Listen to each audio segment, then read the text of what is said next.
Hmm. Good morning. Welcome to Sunday.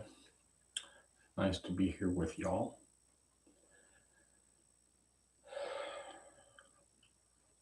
Today we're going to continue our dive into the Four Noble Truths and discussion of the third noble truth, which is the cessation of suffering. It's actually uh, the good news of the Dharma. Um, the first noble truth is that life includes suffering or dissatisfaction or grief. The second noble truth is that suffering arises and can pass away. The third noble truth is actually the good news of the Dharma. Uh, there is a cessation to suffering. There is an end to suffering. We're going to talk about that today. And the fourth noble truth is the path to that.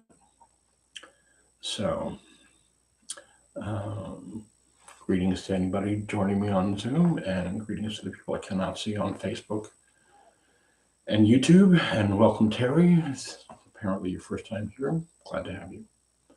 So, um, first, let's meditate. So, I invite you to find a comfortable meditation posture where you can be alert and relaxed at the same time.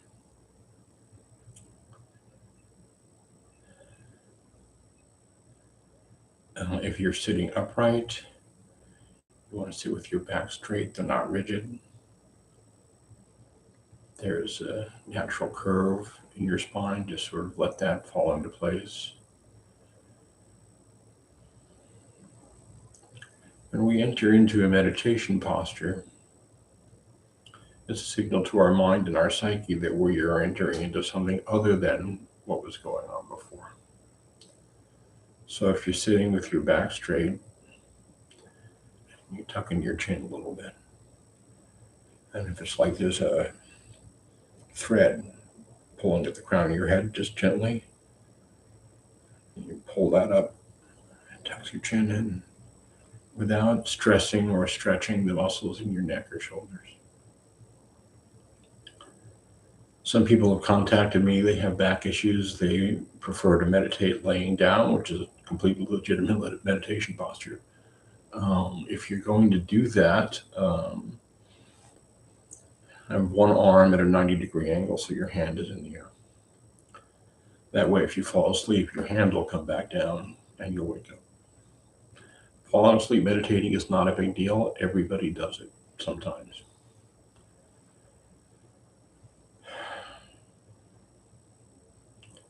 So find your meditation posture.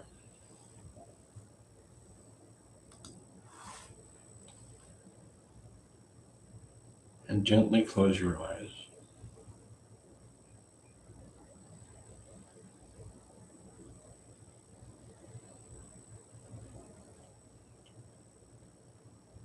And as you're sitting here now, I invite you to notice what comes and goes. The in breath comes and goes, the out breath comes and goes. Your awareness of your body and your breathing comes and goes.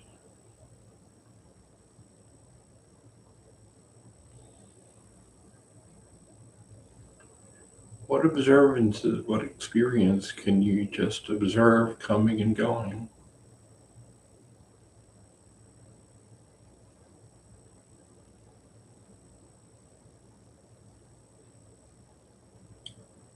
The in breath and the out breath, maybe an itch in your back or some other bodily sensation that just comes and goes.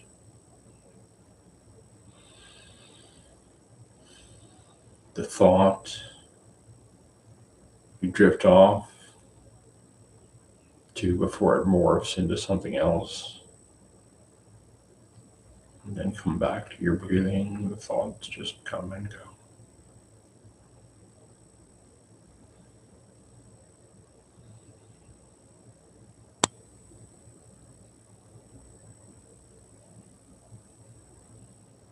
You may notice the ambient sounds in the room, the physical sensations as you settle into your body.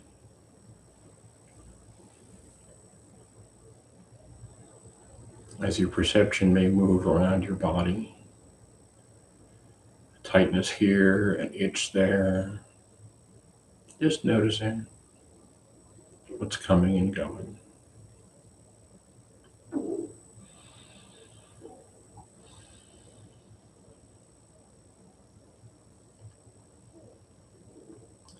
Now let's take a few long, slow, deep breaths.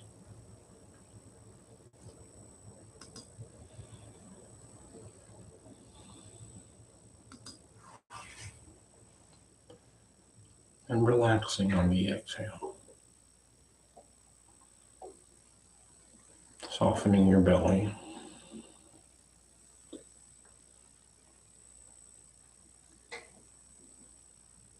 Just receiving the in-breath.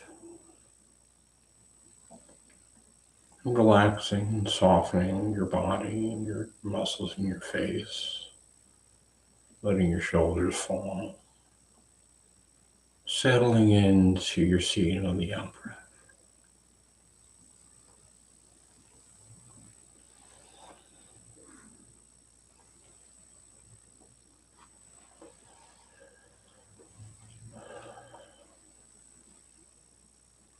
Letting your breathing return to normal.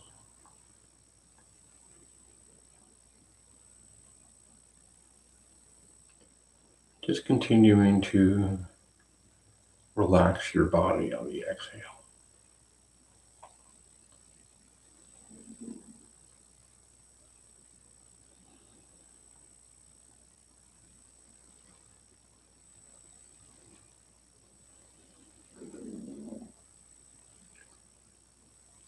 And now let your attention and your focus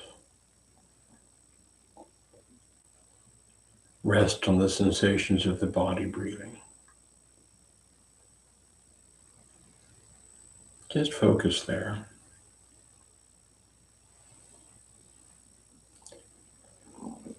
Riding the sensations of the in-breath.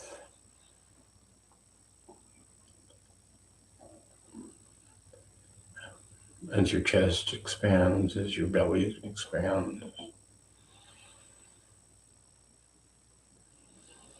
Noticing the sensations as your body transitions to an out-breath. The breath comes and goes.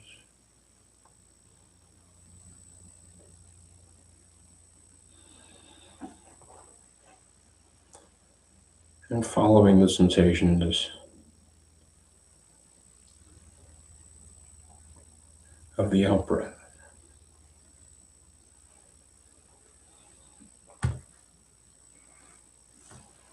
All the way to the bottom. Maybe pause for a split second, very brief pause at the bottom of the out-breath. And notice your body transitioning to the inhale. And just staying with the sensations of the inhale and the exhale.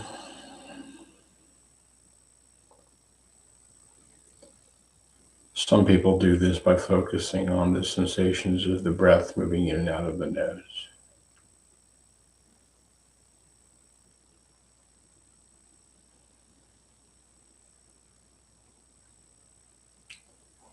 Some people focus on the sensations of the chest or belly moving up and down.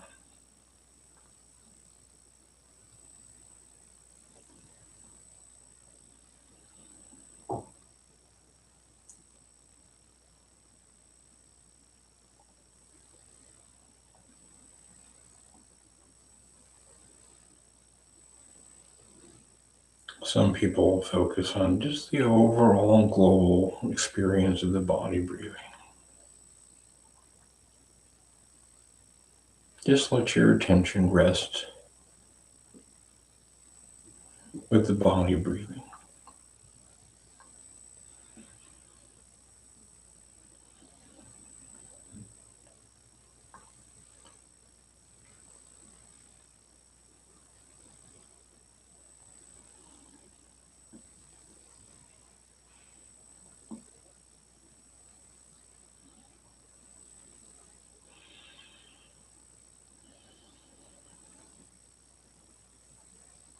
Your mind drifts off, which it will. Not a big deal. The mind just does that. The way the lungs breathe and the heart beats, the mind thinks. And when you notice, just gently slide back into your awareness of breathing as often as you need to.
Thoughts arise.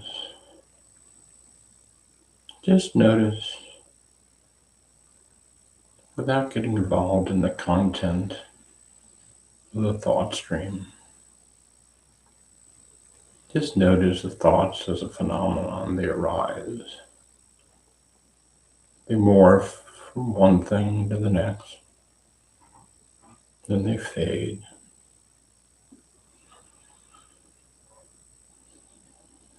When you notice that you're thinking, just gently bring your attention back to your awareness of the body breathing.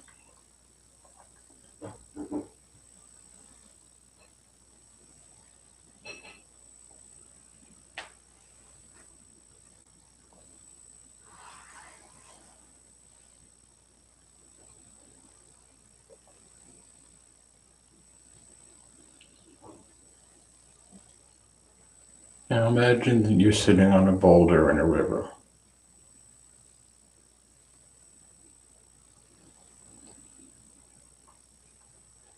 The water is flowing by, and you sit there and you let everything flow by.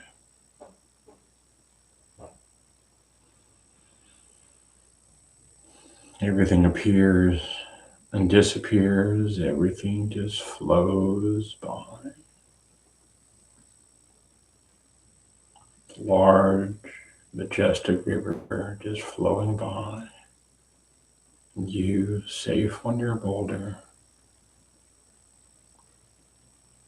sitting, allowing everything to flow by. Everything flows by.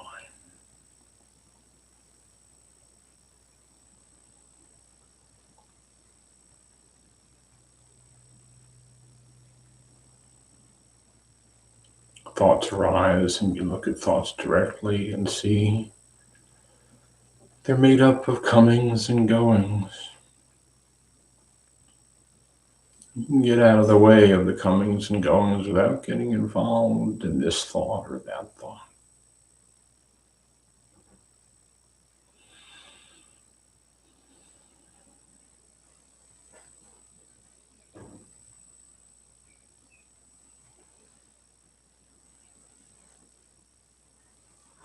And if you're not aware of things coming and going, maybe you're aware of how your mind is stuck on something.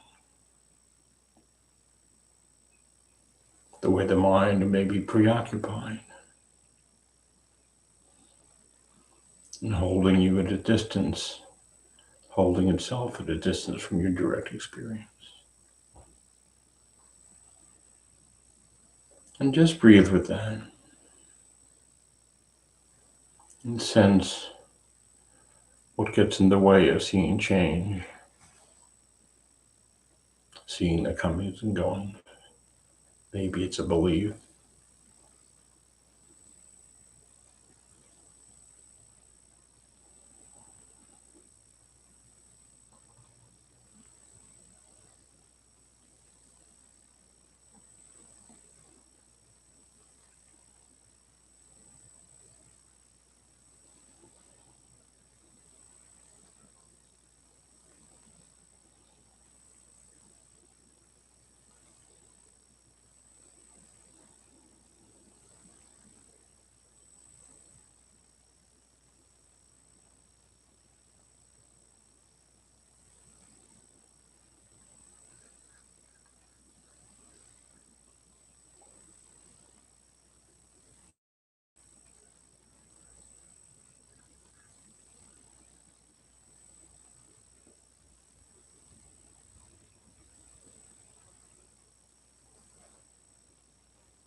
In the river of change, changing experience, changing perception,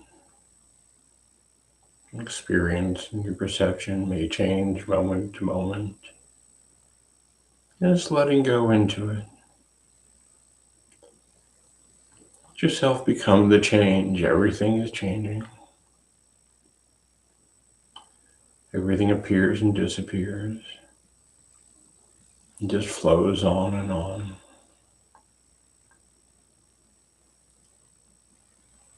Just letting go into the river of change.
And as we come towards the end of this sitting,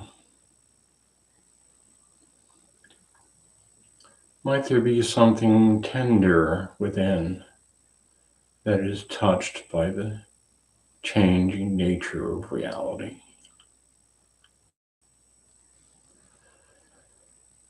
Apprehension, maybe it's joy, maybe it's kinship, a sense of being deeply connected to the truth of the changing nature of everything.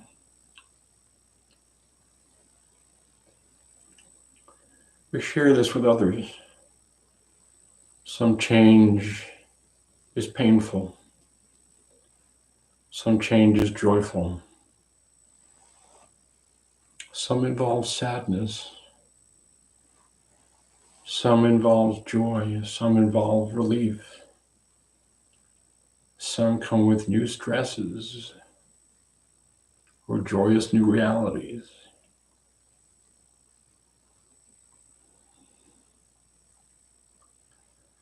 We share living in this world of change. So we may gaze into the world kindly, in a friendly manner, with kindness and compassion, to offer support and companionship to others as they go through their journey in this often difficult world of change. Maybe we tap into goodwill for all beings. May the benefits of this practice be of benefit to all beings everywhere. May all beings be happy. May all beings be well. May all beings be safe. May all beings be at ease and at peace.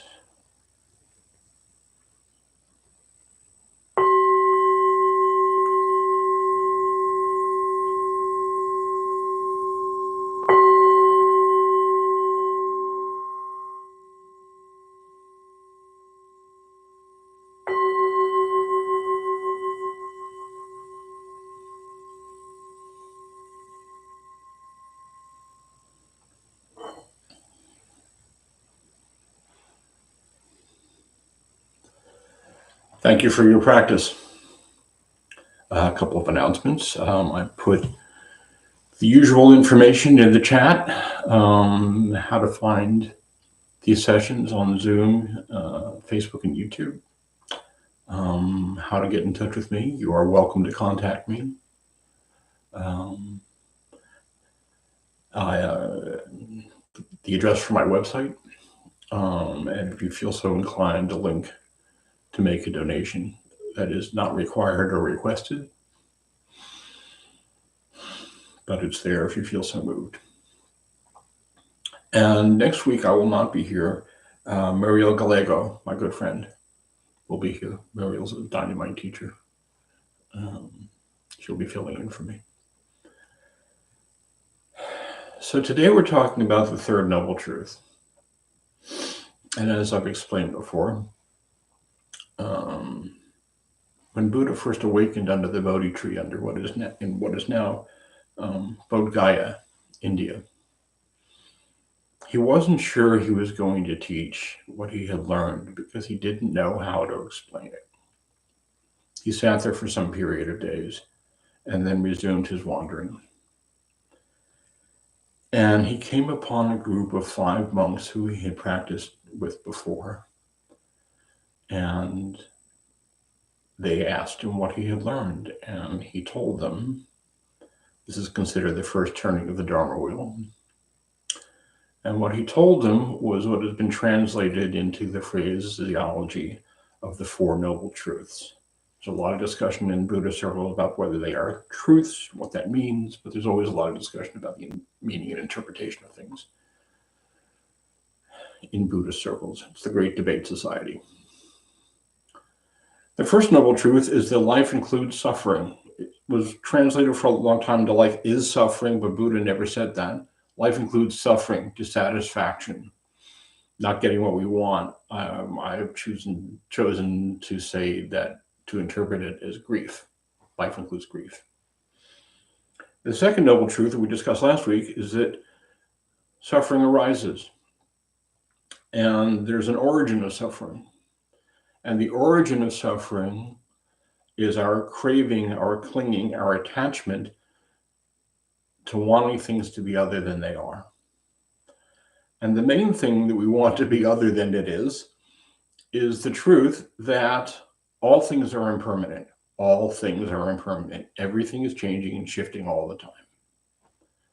And the more we resist that, the more difficult our life gets. Suffering. We grieve the loss of whatever has passed. And the third noble truth is the cessation of suffering, the solution. And simply put, the cessation of suffering, the solution of suffering is when we let go of craving.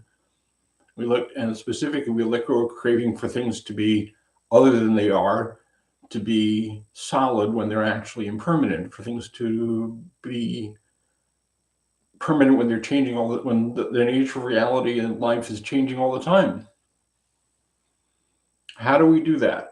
We'll get to that, the fourth noble truth. But here's the thing. So here we are again in our weekly meditation. And in Buddhist language, it arises, is here for a period of time, and then comes to an end, only to begin next week. But even then, it'll be different. And the 9 o'clock start time has already come and gone, and it'll appear again. And when we learn to hold the mind open to the comings and the goings, we get used to the comings and the goings. And we can learn to prioritize it, not to prioritize refraining from clinging to any of it, of any one thing, not clinging to things that are impermanent, but we learn to prioritize being okay with that things come and go. Everything comes and goes. To quote the wise sage, Joni Mitchell, everything comes and goes, marked by lovers and styles of clothes. Things that you held high and told yourself were true, lost and changing as the days come down to you. Down to you. When the capacity to let go becomes the capacity to let be, then we're not stuck. Letting go, at least to me, implies a certain effort to make it something else, make it gone. But what if we just relax and just let it be as it is? Impermanent, changing, shifting. And when we sit in meditation, we watch the breath come and go. We watch our thoughts come and go. We practice not being attached to the coming and going of our attention, the coming and going of our focus, the coming and going of our thoughts.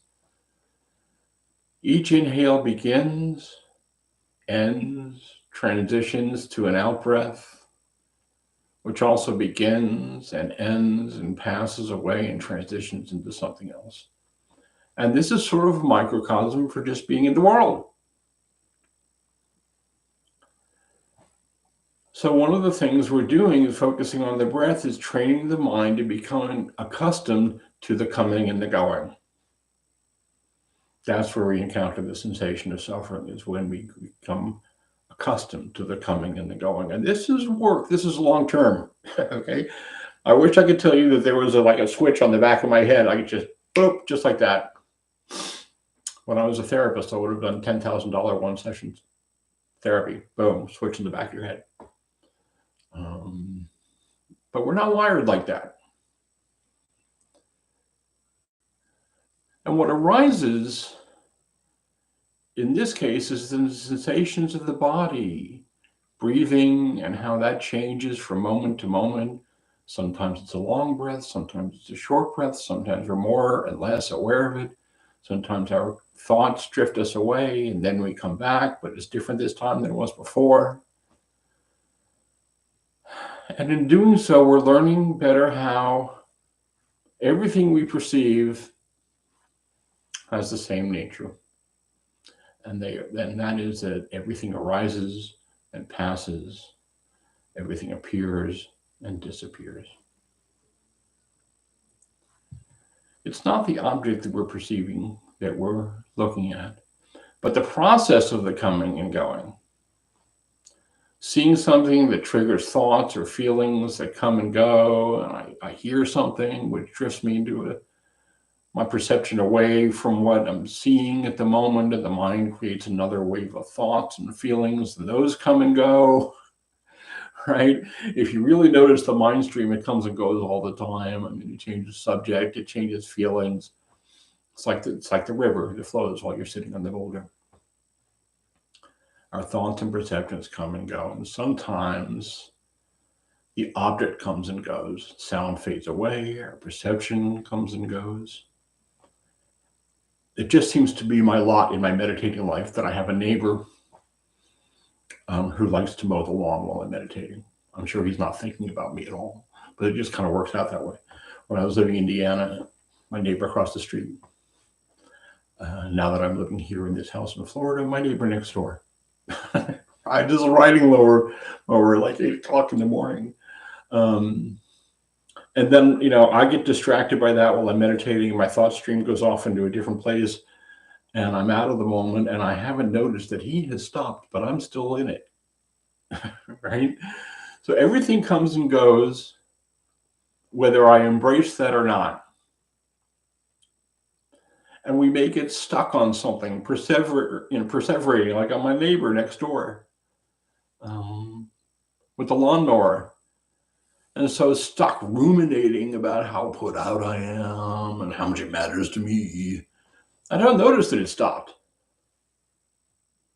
But now I have that kind of like annoyed, kind of ticked off energy while what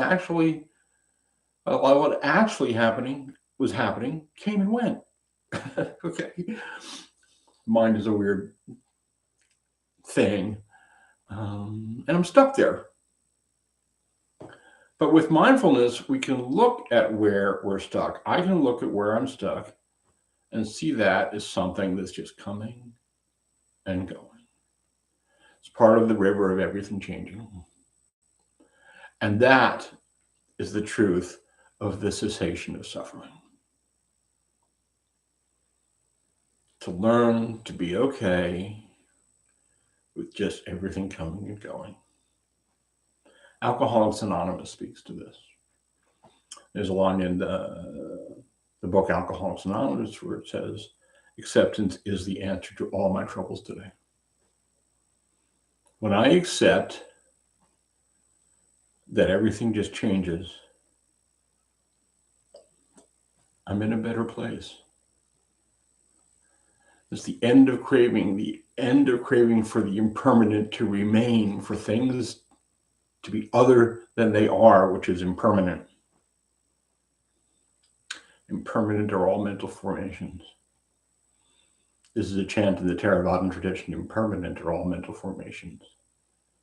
Their nature is to arise and vanish. Having arisen, they cease. Their stilling is blissful. Impermanent are all mental formations. Their nature is to arise and vanish. Having arisen, they cease. Their stilling is blissful. I'm not going to inflict my singing voice on you by actually chanting that, but that's the chant. So the cessation of suffering is built into the arising and passing of all things, the inconstancy of everything. And there's another chant that I learned from another Theravadan teacher. All things are impermanent. They arise, they slip away. Those with knowledge of this have great happiness.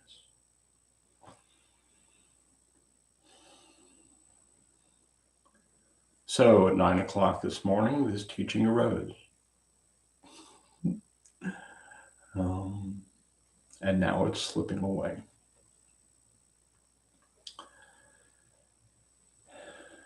And what this points to, among the things it points to, people who've been coming to these sessions with me for any period of time know that at some point I always talk to self-compassion. If we know about the impermanence, at least understand it intellectually, or even at a deeper level, and we know about the impermanence and the comings and goings, the endless transition of one thing to the next. That is not an opportunity to be hard on ourselves when we're not in that space. These are practices, they call it practicing meditation, practicing yoga, practicing mindfulness, like practicing the piano, like practicing the cello. We practice. And it is the nature of any spiritual practice to be repetitive. Repeat, repeat, repeat, repeat, repeat. I'm sitting in meditation for however long I am, and the mind drifts off because whatever state of mind I was in a moment ago is impermanent. The mind drifts off. Then I practice coming back. And maybe I get 3 breaths, maybe 1. The mind drifts off and I come back. And the process is changing all of the time. So I invite you to be kind and gentle with yourself. I invite you maybe just for this day to notice the comings and the goings. Notice how many times in a day your mind changes, your mood changes, your feeling changes, what you're thinking about changes, what you want to do changes. Everything just coming and going. So thank you for your kind attention. Does anybody have any questions or comments? Terry is my neighbor across the street. I hope she's not thinking of like selling the house and moving away now. I can. Hi, Julie. So I had a dilemma a couple days ago. There was a deer in my yard who'd been hit by a car, and it was still alive, and it was struggling. It was suffering badly, and I could tell. It kept lifting its head and thrashing its feet around, and I didn't know what to do. I knew if I called like animal control, they'd come out and shoot it, kill it, and my husband said if I had a gun, I would do that, put it out of its suffering. But I also know I feel like we shouldn't kill, and it was hard because I wasn't sure what to do. On the one hand, I didn't want to see this poor deer suffering and struggling, but on the other hand, I didn't want to have any part in killing it either. So I called the Howard or DNR, Department of Natural Resources, to ask them what to do, but they said we're not here on the weekend, so or you'll have to wait till Monday or something. They have a message, so I said, okay. So I meditated on it, and I said I'll take on the suffering of the deer. I hope that it it can pass into its next life. And in the morning it was dead, and there were all these turkey vultures eating it. But maybe that was the best thing to do. But I don't know. I was debating if it was still alive, still suffering, still struggling. What would I do? And I really didn't have a good answer. So I wanted to ask how you might think about that, from the Buddhist perspective. Well, first, I bow to your compassion. We say metta for all sentient beings. That includes you, me, the fly, the giraffe, and the deer suffering on your front lawn.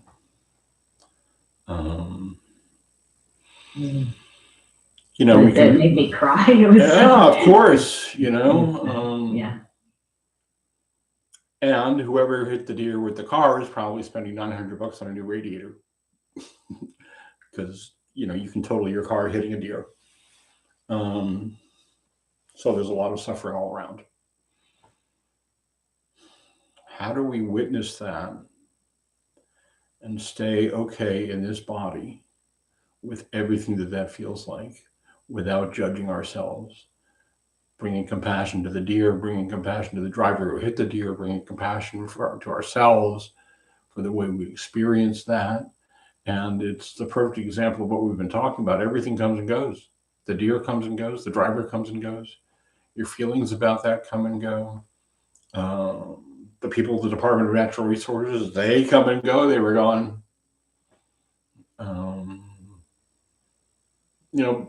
And the vultures have a bad rap, but they really are nature's vacuum cleaners. They're nature's cleanup crew. So it's another opportunity to observe impermanence. It's another opportunity to observe how we relate to ourselves in the midst of the grief of observing impermanence. It's another opportunity to be compassionate with ourselves as we are witnessing the suffering of another being of any kind. So I don't know if I answered your question or not, but I hope that was helpful. Yeah, well, someone had told me a story about, her husband shooting a deer who was injured by the side of the road, and I thought, that's awful. How could he kill the deer? That's wrong to kill. But now that I've seen the suffering myself, I feel like I have more compassion for her husband as well. Like I realize why he did that now, and it's, yeah, sometimes it's not quite so black and white as we want to make it out to be. Very few things are black and white. The only thing that really is black and white most of the time is newsprint. In shooting the deer, did that person end the suffering or perpetuate the suffering? Get launched into samsara again and see where you land with that.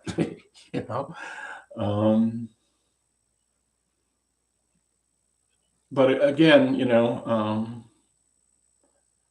the deer was going to die quickly or slowly. The vultures were going to come and clean up the mess.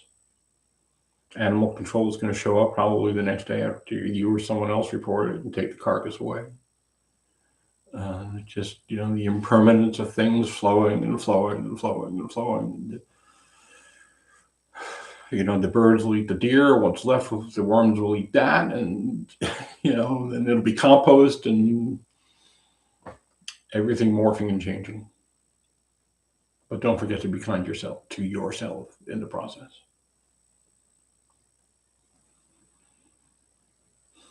I hope that was helpful. I'm sorry you had to witness that.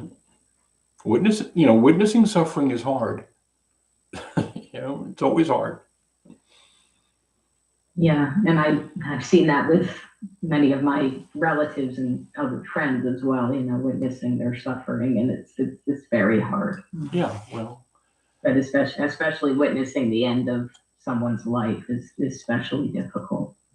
I used to work in a hospice and as a counselor, and once I got over being afraid of it, a lot of the training, it's just like in the normalization of everything dies. It's actually a beautiful thing. Deep in the heart work. So, Carrie, do you have any questions?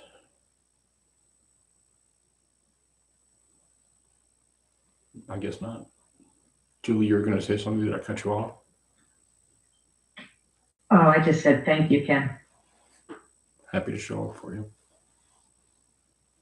I just wanted to add, in that situation, some people have said that, yeah, we don't want to kill, but we do out of compassion, and that is, it's not that we're trying to kill, but because we're trying to prevent the suffering of the deer, that we kill the deer and it's okay. So I guess that, I just wanted to add that. Thank you. I mean, yeah, I mean, we don't euthanize people. Okay. There's a lot of debate around that. But the reason why we kill the deer, the reason why we put down, I think that's an interesting turn of phrase. It's not like bad dog, the reason why we kill the dog is to end its suffering. I had a cat. I've always had cats. I've had cats since I was 10. Who lived to be 22. That is an old cat. And at the end, she couldn't stand up and she was just curled up in this bed I had for her. And then I realized that she was defecating in the bed and there were like maggots and she couldn't get up to move. So I took her to the bed and ended her. I thought that was an act of compassion. I cried all the way home with the empty pet carrier. And I, look, if I'm extremely ill and bedridden and in pain, call Dr. Kevorkian.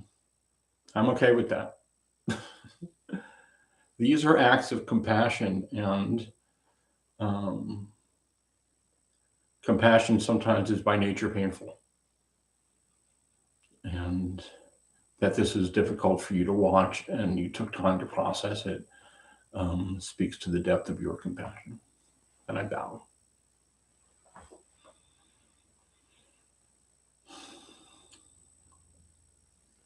I just wanted to add another thing because I'm a physician and I see suffering with patients and for me, yes, euthanasia is not allowed, but for me, as long as we still give them compassion, make sure that they're not suffering, we don't kill them because we regard a human being as different, compared to animals. But as long as we don't, we don't have that thinking of, oh, I'm going to kill you to get you off, but just give them, enough medicine to make them not suffer. And I think that is what we can do as of right now. Thank you for that. Well, we're coming up on 10 o'clock. This session has, as all things, come and gone. As I said before, Muriel Gallego will be here next week. She's a dynamite teacher.